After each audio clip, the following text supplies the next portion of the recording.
everyone, welcome back to another video. Today was round 4 of Sharjah Challengers. I just finished my game and it was quite something, so let's take a look. Today I face Mohammed Nofal, also known as Dr. Chess. He is also a chess YouTuber and he makes chess content in Arabic, so it was super awesome to play another content creator as I am. So yeah, I was super excited for the game. He's rated 1960 and yeah, I was ready to win, of course, with the white pieces. Let's see what happened. So I started the game with e4 and my opponent surprisingly went for the move e5. So a little backstory. In the preparation, I was checking his games and he mostly plays c6. Online he plays c5 mostly, and he only had a handful of games online played e5, at least from what I saw on chess.com. Turns out he also has a late chess account, and because of the internet here, it already took so long to load all the chess.com games and didn't really check the late chess games anymore. So that caused some issues, I think. So I saw that in his round 2 game, he made a recap and I saw that he plays the move e5 and I thought, okay, this is probably a one-time thing. He will not repeat it, I think, against me.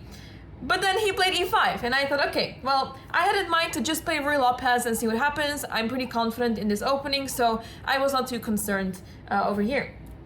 Which is exactly what happened. Bishop b5, a6, bishop a4, knight f6, d3, b5, bishop b3, and both of us, we played this super fast. This is all theory. Bishop c5, c3, you want to take control of the center at some point with d4, and make sure that after knight a5, whenever black is able to do that, you play bishop c2 and hide that bishop safely. So d6 was played, short castle, h6. Afterwards, analysis, well, we had a little chat on my stream afterwards. He told me that he wanted to prevent any sort of bishop g5, which is why he played h6. I initially thought that maybe he's going for g5, g4 without having castled yet. So I wanted to play h3, but not yet, because of this reason. So knight bd2, short castle, and I played h3 now because I thought, okay, now the king is castled, now I can play h3. But this position felt awfully a lot like the Italian, but the difference is that there are pawns pushed on the queen side, and I felt very, not passive, but it was very solid. It was a bit too solid to my liking. I really wanted to make it interesting, but I was not really sure how to do that. So I just continued with my plan after rook e8, rook e1. I want to put my knight on f1, and then g3, and then maybe f5, or maybe e3, whatever works best. Bishop b6, what he played. The reason is because he does not want to face d4 and be attacked by tempo here. So now if I play d4, then it's not as good, basically. So knight f1, bishop e6, and here I retreated bishop c2. I was not entirely sure what the best move is here. In hindsight, maybe I shouldn't have spent so much time on deciding, do I take here, or do I play some other move, or do I go back? Because all of these moves are just good. I had a really difficult time to think, or well, make my moves quickly, not think quickly. I had a difficult time making the moves quickly, and because of that, I spent a lot of time and got eventually like in some trouble. So in hindsight, I should have played these kind of moves faster because they don't really make a big difference in the game. But the problem is that I didn't want to get into a position that it would be too easy for him to play or too easy to defend or something. So I wanted to keep the piece on the board with bishop c2, and now d5 is played. So I take that, queen takes d5, knight g3. I just thought, let's put the knight on g3. Because it feels like it has more prospects there right now. The knight can jump to e4. Maybe I have some ideas to play knight f5 if the other knight goes to h4. Maybe I get to play knight h5 at some point. And if I go to e3 instead, it doesn't feel like there's a next move after this. So that's why I felt like knight g3 is better. Rook d8, queen e2. I wanted to make sure that I'm not facing any sort of e4 at some point. I really wanted to go for knight h4 here, but it didn't really feel like the right time for this. There are some practical issues with this. I have to keep my knight on f3 and be careful. So yeah, I didn't really like playing knight h4 so quickly. I felt like black is too active and I need to actually develop my pieces, because basically I'm actually playing only on the first 3 ranks if you look at it this way. So I need to develop my pieces somehow. So I went for queen e2. queen d7, he basically is targeting my pawn on h3. So he wants to sacrifice the bishop because this bishop is pinning my pawn over here. So this knight on g3 is a little vulnerable, and that's a little bit problematic. So I have to be really careful here. If I play knight h4, I may actually lose to bishop takes h3, pawn takes, queen takes h3, and I'm losing material one way or the other. So that's why I went to bishop e3 after all. He wants to play knight d5. I actually thought in this position that my opponent would go for knight d5, but I was really happy that my opponent took, because now I can take with the pawn and reinforce my center. It's always a good idea to open up the f file, because who knows, maybe you can put the rook back there and attack on that f7 pawn, or maybe put the knight on f5 at some point. So my opponent for queen e6, and I thought, okay, now I play e4 and I'm taking control of the center. Once again, I really thought that knight d5 was going to happen, and after e4, then maybe knight f4 could be possible. So yeah, I had to be a little careful here, but turns out knight e5 is not so good, but this was what I thought would have been good. But apparently you can play d4 here and you have a better position with white, so that's interesting to see. Anyway, queen e6 was played, I play e4, my opponent went for knight e7 because he wants to put a knight on g6 and then maybe go to f4. Queen f2, I want to make sure that I prepare the move d4, because it's really appealing to play d4, as after e takes d4, there's e5, forking the queen and the knight over here. So black has to be careful. Black plays c5, really good move. In hindsight, maybe I could have played d4 right away, but I thought it was a bit too fast. I didn't want to commit to it just yet. I thought queen f2, just a safe move for now. c5 and now d4. I decided, okay, it's now or never, and I have to do it. I didn't actually see c5 coming, and I realized that after c takes d4, c takes d4, knight g6, that my opponent, after knight f5, I really wanted to play knight f5, but the problem is that my opponent can retreat the queen anywhere on this diagonal. So let's say if bishop takes, pawn takes, I'm attacking this knight on g6, so the knight has to retreat, and then I can take on e5, and I have a really, really good position there. So that's why my opponent cannot take on f5 over here. Oh gosh, okay. And yeah, if my opponent just moves the queen, then everything is fine. I don't have a follow-up here. So that's why I thought, oh, this is a little unfortunate that my opponent... This is why c5 was so good, because now that the pawn is not on c7 anymore, this queen can move freely and defend the pawn at the same time. So yeah, anyway, my opponent went here, actually, so I'm threatening d takes e5, so of course the queen has to move now. Queen b4, and I was really surprised by this, because I thought, oh, I didn't think that this move was actually any good. And, well, it is giving me a chance here to get a good position, but I did not play the right move.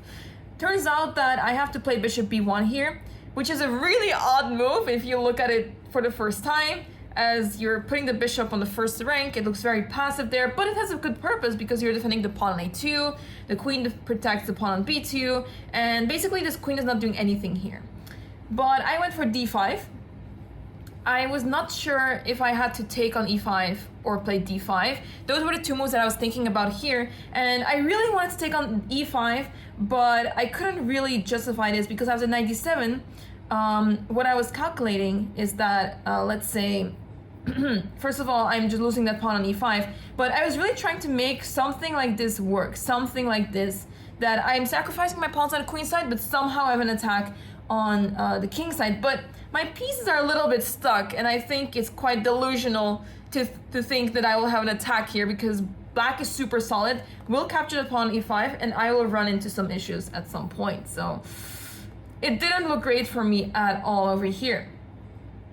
And yeah, let's say knight takes e5 was also, of course, the move I considered, because I have knight takes e5, pawn takes e5. This was really appealing, right? Knight d7. But yeah, same story. I am just losing that pawn on e5 or the pawn on b2, and I just don't really see how to start an attack. And I have to be really careful here. So that's why I went for d5. I thought, okay, shutting that bishop down is pretty good. The bishop has to retreat all the way back to c8 or d7, but it doesn't look great there at all. And now I went for bishop b3. And after a5, I really thought I had something here. I wanted to play rook d3 to protect the bishop on b3, play a3 in the next move, and then maybe stack the rooks on the c file. But the problem here is knight f4. And I was really trying my best to justify this that maybe it's good, because the problem is that, okay, my rook is under attack first of all, so let's say I move my rook. The problem is there's bishop takes h3 in a position. And apparently not the best move over here, but I was really scared of this, that maybe this is good, as after bishop takes h3, I can't capture that back because of knight takes h3 and I lose the queen. So that's why that bishop is not hanging. I have to play knight takes e5. I did see this line, but I wasn't entirely sure what's going on, and maybe after knight takes g2, knight c6, I couldn't really understand what's going on. I thought my king was maybe a bit too safe, unsafe, I mean, so I didn't want to risk it so much, so that's why I didn't go for this. Also, I was rolling low on the clock, so when I made this move, instead of rook d3, which I didn't play because I was really scared of what's happening, I played rook d2. And here I have 10 minutes left on the clock, while my opponent has 52 minutes left. He was playing so fast and so well, and I was struggling to find the right moves, and it was really difficult for me to navigate and see what to do, actually. My opponent went for a4. I had retreat to d1 with my bishop, because this way I'm still protecting that pawn on b2. Bishop d7, a3, queen d6, and here I was playing with a few minutes on the clock, just trying to find and play logical moves and not blunder, basically, because these knights over here are very dangerous and scary. I played rook c2, rook c8, and here I started slowly to collapse. I could sense that, okay, I'm unable to find ideas here. Knight f4 is coming next, so I thought, okay, takes, knight f5. But then my opponent took on f5, and I thought, okay, so we're really like trading everything off. Knight e7, rook takes e5. Maybe knight takes e5 was a little bit better, but I couldn't really see how this would benefit me. But rook takes e5, knight takes d5. And here I was just feeling a little lost inside, because my bishop is terrible on d1. My opponent has two knights who are ready to attack me, and this rook can go to the first rank. My rook cannot really do much, and I just felt really stuck, and I thought, what am I supposed to do here? I don't want to draw, I don't want to lose either. What can I do? By the way, I don't have my notation sheet right here with me, actually, but my opponent did offer a draw around this time. I believe actually it was a couple of moves back. I don't remember which move. So yeah, basically, I don't remember which move. Actually, you know what? I'm going to look it up. Hold on. One eternity later. All right, I returned with my notation sheet over here. And it says that on move 24, which is all the way back to bishop c8, my opponent offered a draw here. And I did not want to accept a draw here, simply because I thought the position was just getting interesting, and I was finally feeling like I have something going on for myself. But yeah, it turns out that it was not really much. And yeah, I feel like it's still okay for me to play on, because there's so much that can still happen. But yeah, this is why I did just decline the draw offer. So let's go back to the position where we left off. So I took on e5, knight takes d5, and here I played queen d4, and here things started to crumble slowly but surely, because now I allowed my opponent to play rook c4, and after queen d2, queen c5 check, and here I thought, okay, like I play king h2, queen c7, I go back to g1, queen c5, I'm here playing on increment already, and after king h2, queen c7, I went back once again, and I thought, okay, I didn't want to offer a draw, because I just couldn't accept the fact that I'm ending the game this way, because I really didn't want to draw. But after queen c5, my opponent mentioned that it's threefold repetition, and I just accepted basically the draw, because I thought, yeah, if I play on and try to win this, I am completely insane, and I'm also on 30 seconds right now, whereas my opponent is 40 minutes. So even if I can try to swindle my way out of this, I am the one that is running low on the clock, so I have to accept this. And yeah, sometimes it's better to just accept the draw offer, or to accept the fact that it's a draw, rather than to try to play on and lose instead. So yeah, there was not much for me left anymore to try, and that is why this game ended in a draw. My opponent played super well, very well prepared. He told me afterwards that he prepared this, he saw my online games, which is really funny. But yeah, he prepared really well. He played really well as well. after the opening, so really good game by him. I feel like I tried what I could have, but I think in hindsight, maybe I should have complicated things early on. I feel like this theoretical line that I went into was maybe a bit too drawish and not as good as I hoped it would be. So for next time, maybe I should consider changing it up a little bit and try to complicate matters a bit more. But for now, that was round 4, guys. Thank you so much for watching once again. Thanks for all the love and support. I really, really appreciate it. I'm going to do my best tomorrow because I really want to win, especially with the black pieces. So let's do it. Thanks for watching, and I'll see you in the next video.